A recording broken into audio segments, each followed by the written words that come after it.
ఇవాల్టి కథ శాంతోపాయం. నరేంద్రుడు యువకుడు, అందగాడు. అందరూ మెచ్చుకునేటంత గొప్పవాడు కావాలని అతడి కోరిక. అందుకోసం బాగా డబ్బు సంపాదించాడు. అయితే అలా డబ్బు సంపాదించిన వాళ్ళు చాలామంది ఉన్నారు. అందరి మెప్పు పొందే సాహస కార్యం ఏదైనా చేయాలనుకున్నాడు నరేంద్రుడు. కానీ ఏ సాహస కార్యక్రమాన్ని ఎందుకున్నామన్నా అంతకంటే గొప్ప సాహస కార్యాలు అప్పటికే ఎందరో చేశారు. కాబట్టి అది లాభం లేదనిపించింది నరేంద్రుడికి. నరేంద్రుడి మరదలు శాంత. ఆ పిల్లకు నరేంద్రుడంటే చెప్పలేనంత ఇష్టం.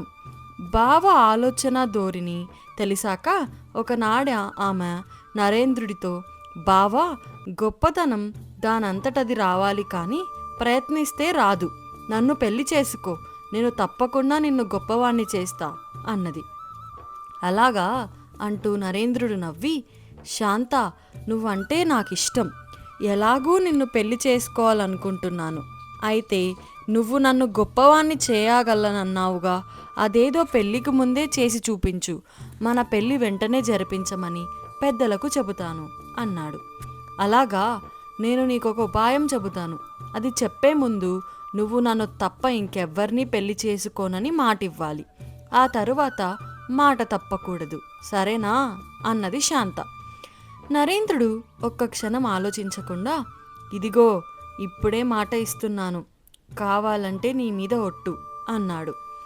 ఒట్లేం అక్కర్లేదు, కానీ నువ్వు నన్ను ప్రేమిస్తున్నావని ప్రాణం మీదకి వచ్చినా సరే ఇంకో అమ్మాయిని పెళ్లి చేసుకోనని మన ఊరంతా ప్రచారం అయ్యేలా చూడు, చాలు అన్నది శాంత. ఇందుకు నరేంద్రుడు చిరాకుపడి, నీకు నా మీద నమ్మకం లేక ఇలాంటి నిబంధనలు పెడుతున్నావు. వీటికి నేను ఒప్పుకోను. ఇష్టం ఉంటే ఏదైనా ఉపాయం చెప్పు, లేకుంటే లేదు అన్నాడు. ఆ జవాబుకు శాంత నొచ్చుకొని, అయ్యో, అలా అంటే ఎలా బావా? నా ఉపాయమంతా నువ్వు ఊళ్ళో చేసే ప్రచారంలోనే ఉన్నది. నా మాట విని 1 నెల రోజుల పాటు అలాంటి ప్రచారం కొనసాగించు. పై నెలలో రాజకుమారి మన ఊరి పక్క అడవికి వనవిహారానికి వస్తున్నది. ఆ సమయంలో దగ్గరలో ఉండి సాహస కార్యం ఏదైనా చేసి ఆమెను మెప్పించు. ఆమె నీకేం కావాలని అడుగుతుంది అంటూ ఆగింది శాంత. నరేంద్రుడికి ఇదంతా చాలా కుతూహలంగా ఉంది. మొత్తం అంతా వివరంగా చెప్పమని అతడు శాంతను బలవంత పెట్టాడు. శాంత చెప్పిన ప్రకారం రాజకుమారి నరేంద్రుడిని పెళ్లి చేసుకోమని అడగాలి. నరేంద్రుడు నిరాకరించాలి.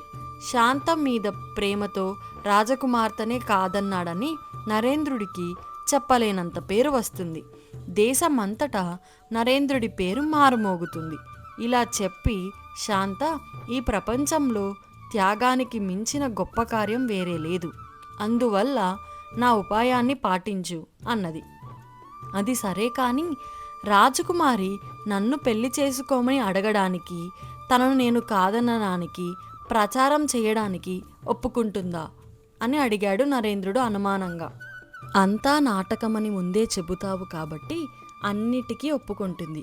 నీ ప్రేమను పరీక్షించడానికే తను ఈ నాటకం ఆడానని, ఆమె అంటే ఆమెకు చిన్నతనం ఉండదు. నేను చెప్పినట్టు చెయ్యి, నీ అభిష్టం తప్పక నెరవేరుతుంది అన్నది శాంత. ఇంత చిన్న విషయానికి నాకు పేరుస్తుందనే నమ్మకం లేదు, కానీ నీ ఉపాయం మహా గొప్పగా ఉంది, తప్పకుండా పాటిస్తాను అన్నాడు నరేంద్రుడు. ఆ మర్నాటి నుండే నరేంద్రుడికి శాంత అంటే ప్రాణమని, ఆమెను తప్ప మరొక ఆడపిల్లను కన్నెత్తి కూడా చూడనని ఆ ఊళ్ళో తెలిసిపోయింది. 1 నెల రోజుల పాటు ఈ ప్రచారం మమ్మరంగా కొనసాగింది. ఒక రోజున శాంత నరేంద్రుణ్ణి కలుసుకొని, బావా, రేపే రాజకుమారి మన సమీపాన ఉన్న అడవికి తరలి వస్తున్నది. వెళ్ళి నీ చాతుర్యం చూపించి మన ఉపాయాన్ని అమలు చేయి. ఎందుకైనా మంచిది, ఒక కత్తిని నీ దగ్గర ఉంచుకో అని చెప్పింది. శాంత చిన్నాన్న రాజకొలువులో పనిచేస్తున్నాడు. ఆయన ద్వారా రాజకుటుంబానికి చెందిన రహస్య సమాచారం శాంత కుటుంబానికి తెలుస్తుంటుంది. ఈ సంగతి నరేంద్రుడు ఎరుగు. అందువల్ల మర్నాడే అతడు అడవిలోకి వెళ్ళాడు.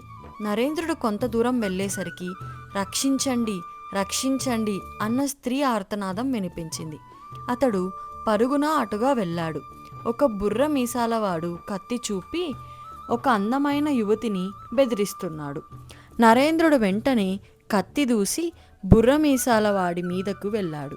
వాడు కొద్దిసేపు పోరాడి నరేంద్రుడి దాటికి తట్టుకోలేకపోయాడు. మహావీర, సమయానికి వచ్చి నన్ను రక్షించావు. నేనీ దేశపు రాకుమారిని, పేరు శశిరేఖ అంటూ యువతి తనను తాను పరిచయం చేసుకొని తాను అడవిలోకి రావడం ఎందుకు జరిగిందో చెప్పింది. శశిరేఖకు ఆమె కంటే 15 సంవత్సరాలు పెద్దవాడైన మేనమామ ఉన్నాడు. అతడు దుష్టుడు. రాకుమారిని పెళ్లి చేసుకొని తనే దేశానికి రాజు కావాలని కలలు కంటున్నాడు. అనారోగ్యంతో మంచం పట్టి ఉన్న రాజు వేరే సంబంధాలు చూసే వ్యవధి లేక నమ్మకస్తుడైన ఒక మంత్రి సాయంతో ఈ వనవిహారం ఏర్పాటు చేశాడు. అదృష్టం బాగుంటే శశిరేఖకు తగిన వరుడు తటస్థపడతాడు, లేకుంటే శశిరేఖ మేనమామనే పెళ్లి చేసుకోవాలి. మహావీర, ఆ బుర్రమీసాల వేషధారి మా సైన్యంలో గొప్ప ఖడ్గ విద్యా నిపుణుడు. నన్ను రక్షించేందుకు అంతటి వాడి మీద కత్తి దూశావు. అది నీ సాహసాన్ని తెలియజేస్తుంది. అతడు పారిపోవడం కత్తి యుద్ధంలో నీవు అతన్ని మించిన వాడివని నిదర్శనం. నీవు అందగాడివి, సాహసివి, వీరుడివి. నీవు నాకు నచ్చావు. నేను నీకు నచ్చితే రేపు మీ ఇంటికి రథాన్ని పంపుతాను. నన్ను పెళ్ళాడి ఈ దేశానికి రాజువై నన్ను, నీ దేశాన్ని కాపాడుకో అన్నదా యువతి. నరేంద్రుడు ఆమెకు శాంత ప్రేమ గురించి చెప్పలేదు. గొప్పవాడు కావాలనుకున్న తన కోరిక తనను ఏకంగా ఈ దేశానికి రాజును చేస్తున్నది అని పొంగిపోతూ, రాకుమారి, నాకు మీ మాటలు శిలాశాసనం అన్నాడు. తర్వాత నరేంద్రుడు రాజకుమారి అందాన్ని పదే పదే గుర్తు చేసుకుంటూ తిరిగి తన ఊరు చేరాడు. మర్నాడు నరేంద్రుడి ఇంటి ముందు రథం ఒకటి వచ్చి ఆగింది. అందులోంచి బుర్రమీసాలవాడు శశిరేఖ దిగి సరాసరి నరేంద్రుడి ఇంటి లోపలికి వెళ్ళారు. నరేంద్రుడి తండ్రి తమను చూసి ఆశ్చర్యపోతుంటే బుర్రమీసాలవాడు, మేము మీ కుమారుడితో పెళ్లి మాటలకు వచ్చాం అన్నాడు. అయ్యా, తమరెవరో మేము తెలుసుకోవచ్చా అన్నాడు నరేంద్రుడి తండ్రి. మీ కుమారుణ్ణి ప్రాణానికి ప్రాణంగా ప్రేమించిన శాంతకు నేను చిన్నాన్నను. రాజుగారి కొలువులో పనిచేస్తున్నాను. మీ ఊరికి రావడం నాకిదే మొదటిసారి. ఈ అమ్మాయి పేరు శశిరేఖ. నా కూతురు శాంత కోరిందని మీ వాడి ప్రేమకు చిన్న పరీక్ష పెట్టింది. పరీక్ష గురించి మీ వాడికి తెలుసు, కానీ పరీక్షలో చిన్న మార్పు జరిగేసరికి మీ వాడు దెబ్బతిన్నాడు. అయినా శాంత మీ వాడినే చేసుకుంటానంటుంటే పెళ్లి మాటలకు వచ్చాం. శాంత తల్లిదండ్రులు కూడా కాసేపట్లో మీ ఇంటికి వస్తారు అన్నాడు బుర్రమీసాల ఆయన. తండ్రి పక్కనే నిలబడి ఉన్న నరేంద్రుడు అంతా విని తలదించుకున్నాడు. ఆ రోజే అతడికి శాంతకు పెళ్లి నిశ్చయమైంది. నరేంద్రుడు శాంతను ఒంటరిగా కలుసుకొని, శాంత, నీ ఉపాయంతో గొప్పవాణ్ణి కాగలననుకున్నాను, కాలేకపోయాను.